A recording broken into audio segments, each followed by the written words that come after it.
Bonjour à tous, je suis Elliot Lévesque. Et moi, Jules Bianic. Ensemble, on est Focus On et aujourd'hui, on commence la nouvelle série Dans les yeux d'eux. Et pour le premier épisode, on se retrouve à Alpumilio, à Kart Center, pour interviewer un jeune pilote, Bastien Leblay, qui a de l'ambition dans le karting. Go!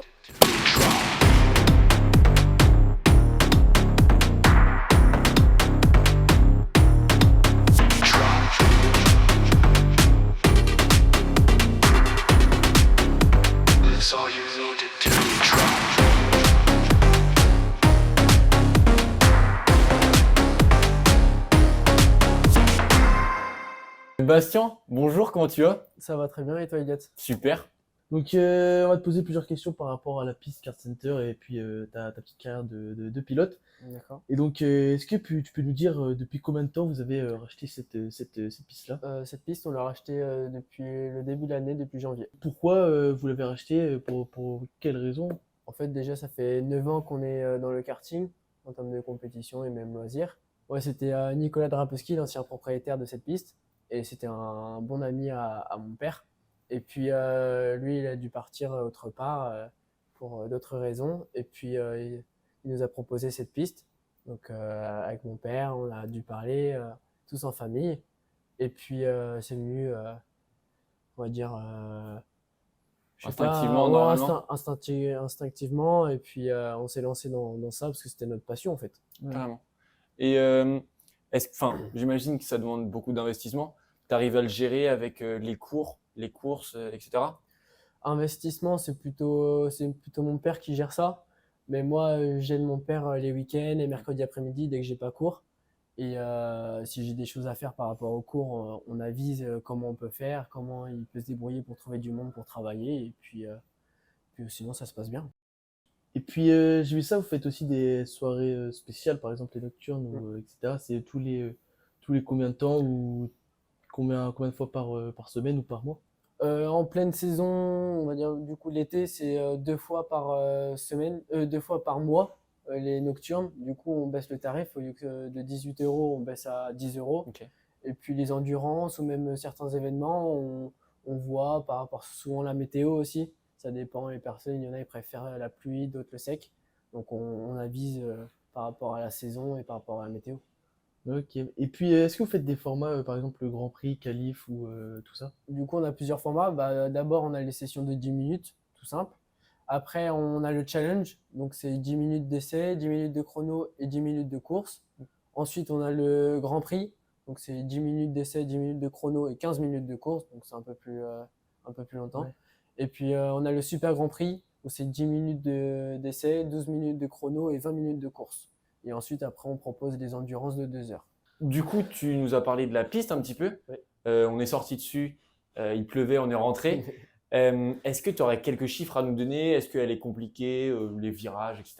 C'est une piste assez technique, c'est assez petit, elle fait que 702 mètres, mais pour le loisir, pour la location, c'est très bien. En compétition, au moins quand on roule sur cette piste, ça travaille le physique, donc c'est une bonne piste. Est-ce que tu aurais un chiffre à nous donner? Un record? Le record absolu, du coup, le record de la piste, c'est mon petit frère qui l'a fait, c'est 44,7 et moi je suis à 45,0. T'as pas un peu de colère contre ton frère qui te Non, bat? je sais pas quoi, après il fait 30 kilos, mais bon, on se tire la bourre sur la piste, donc c'est sympa. Puis j'imagine que là, avec le temps de pluie qu'on a, sur des sessions de location, tu dois avoir pas mal d'accidents, de sorties de piste, vu qu'il y a assez technique, beaucoup de travail. Il parle de boulot. d'expérience, Jules, je pense. En parlant d'expérience, ça se gère, ça s'apprend. Donc c'est l'entraînement, bien sûr. Après, il y a plusieurs tips à connaître. Donc après, on verra ça sur la piste tout à l'heure.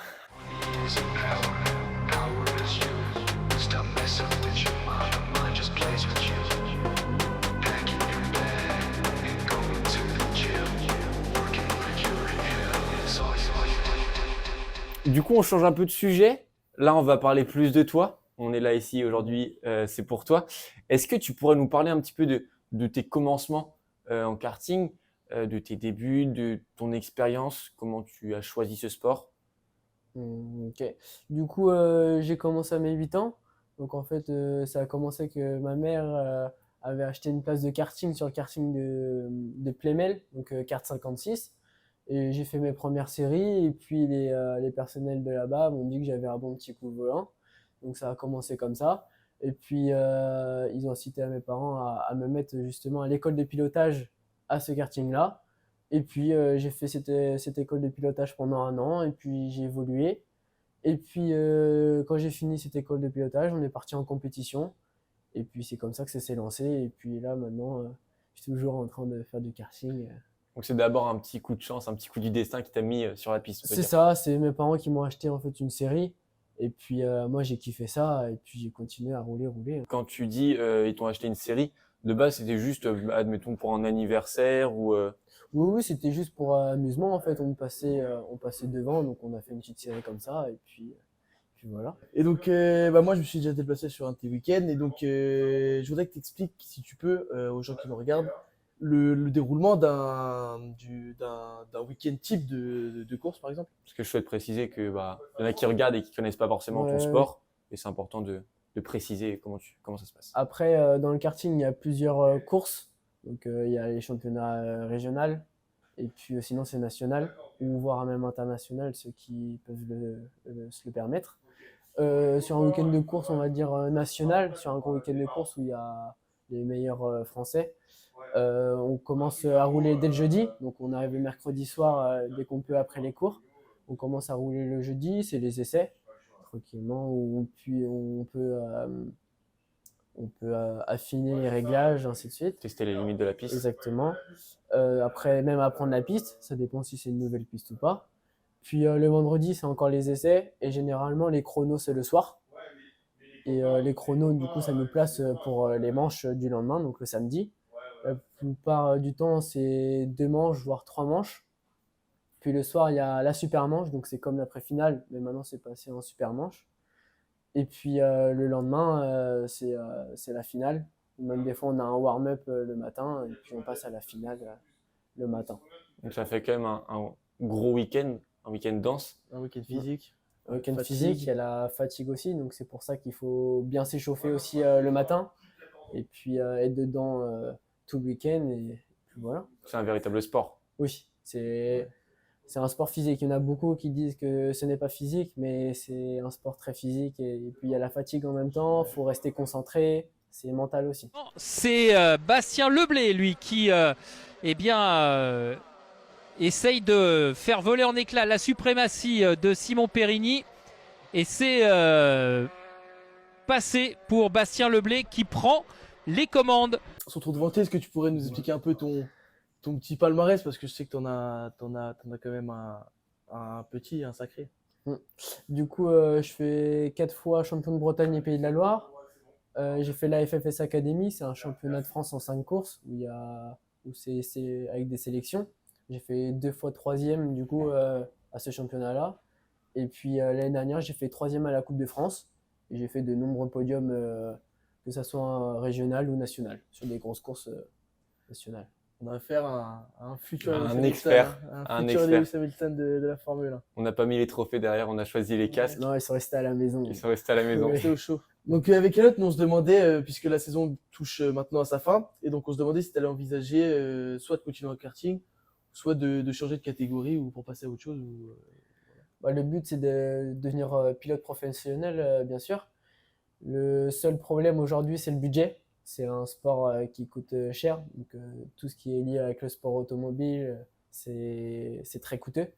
Donc, le seul problème, on est bloqué avec le budget pour l'instant. Donc, l'année prochaine, on va peut-être faire encore une saison de karting. Et puis, voir après si je peux monter dans la catégorie supérieure en voiture. Et puis sans être indiscret, une saison de karting, combien ça coûte, si ça te dérange pas de me dire? Non, ça me dérange pas de vous dire. Ça dépend les courses que tu fais. Pareil, comme j'ai dit tout à l'heure, il y a plusieurs types de championnats, national, régional et international. Donc chaque course a un haut budget. Et avec mon frère, cette année, on est environ 35 000, 40 000 euros. Par pilote. Par pilote. Non, pas par pilote, pour mon écurie. frère et pour moi. Ah oui, d'accord. Parce que du coup, il y a mon petit frère qui roule, Maxence Leblay aussi. Bon, il y a le petit qui commence, mais il n'y a que Maxence et moi qui roulons en compète. Et cette année, oui, on a environ 40 000 euros Et vous financez ça grâce aux sponsors du coup. Grâce aux sponsors, il y a beaucoup grâce aux sponsors. Du coup, maintenant, il y a Kart Center qui est le plus grand sponsor du coup que mon père gère. Donc, c'est lui qui m'aide énormément aussi.